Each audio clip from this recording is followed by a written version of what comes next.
Hello guys, welcome back to my channel. Welcome to Finance Market. Welcome to another video.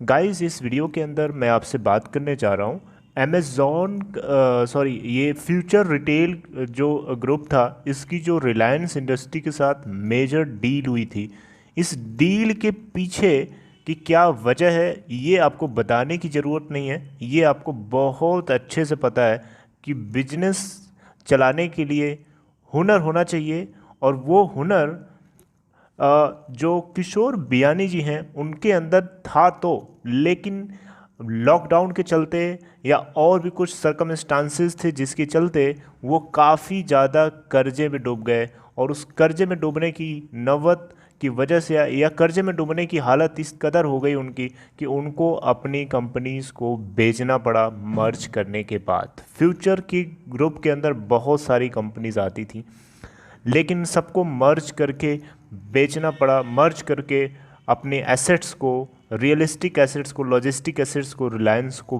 बेचना पड़ा। ये उसकी हालत हो गई थी किशोर बियानी की। तो बात कुछ ऐसी है कि यहाँ पे अमेज़ॉन ने सीधे सीधे केस कर दिया है, सीधे सीधे केस कर दिया है इस डील के खिलाफ। ऐसा क्यों किया है आपको मैं बताऊंगा।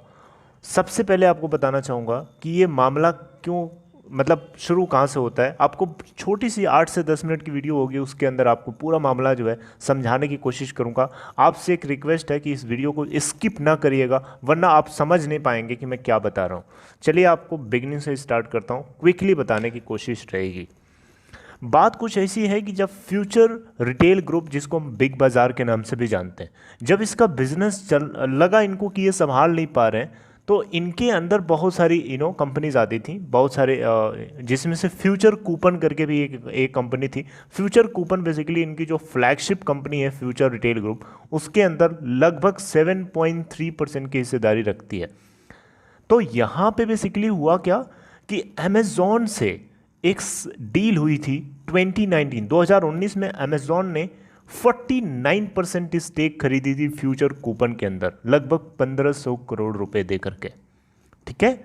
और future coupon future retail group की एक छोटी सी सब्सिडरी है, एक छोटी सी उसकी एक कंपनी है ना। तो फ्यूचर कूपन में बेसिकली जो है अमेज़ॉन का इन्वेस्टमेंट है 49% का। तो एक तरीके से इनडायरेक्टली देखा जाए तो फ्यूचर अमेज़ॉन का इन्वेस्टमेंट फ्यूचर रिटेल ग्रुप के अंदर है, इनडायरेक्टली, राइट। उसकी एक छोटी सी सब्सिडरी में इन्वेस्टमेंट किया, उसका उसके अंदर 7.3% के लगभग हिस्सेदारी है। तो यहाँ पे बात ये हो गई कि जब इनसे बिजनेस नहीं चल रहा था किशोर बियानी से, तो किशोर बियानी जी ने बेसिकली अप्रोच किया था अमेज़ॉन को कि वो चाहे तो इनकी कंपनीज के एसेट्स को खरीद सकते हैं। उन्होंने कोशिश करी, अमेज़ॉन ने कोशिश करी, लेकिन competition commission of India CCI बीच में जा करके ऑब्स्टिकल की तरह बन जाता है और ये डील नहीं होने देता है। और फाइनली अमेज़ॉन ने डिसाइड किया कि वो फ्यूचर रिटेल ग्रुप की एसेट्स को नहीं खरीदने वाला, राइट। ओके।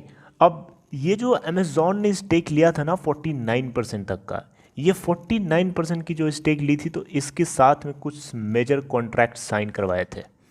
उसमें से सबसे ज़्यादा बड़ा कॉन्ट्रैक्ट ये था कि ये जो डील है नॉन कम्पीट डील होनी चाहिए, यानी कि आप अपनी कंपनीज को किसी ऐसे लोगों के हाथ में नहीं दे सकते या किसी ऐसे लोगों के साथ इसमें हिस्सेदारी नहीं बना सकते जो अमेज़ॉन के साथ सीधा सीधा कंपटीशन रखता हो।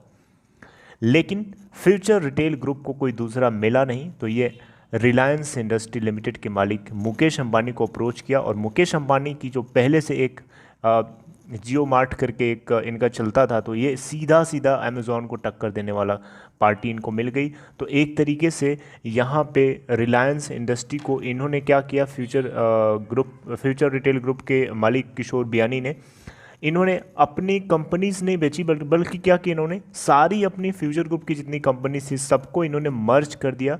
और मर्ज करके इन्होंने इनकी जो लॉजिस्टिक एसेट्स थी और रिटेल एसेट्स सब मिला करके बेच दिया रिलायंस को, राइट, रिलायंस रिटेल को।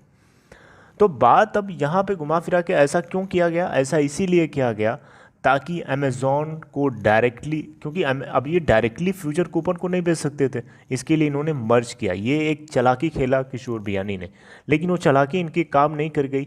जब अमेज़ॉन ने इसके अंदर 49% की स्टेक ली हुई थी, उस समय इसके अंदर जो सिचुएशन थी फ्यूचर रिटेल, उस समय जो इसकी स्टॉक प्राइस थी वो 400 पर क्वांटिटीज थी, 400 पर शेयर थी। और आज आप देख लीजिए, आपके सामने है 78.30 के ऊपर चल रहा है आजकल। कैन यू इमेजिन, 49% की स्टेक जो अमेज़ॉन ने खरीदा था उस समय 400 रुपीज़ पर क्वांटिटी के हिसाब से लिया था, और आज उसकी वैल्यू कितनी है, 78.30 पर शेयर। तो आप कैलकुलेशन कर सकते हैं अमेज़ॉन को कितना बड़ा नुकसान है।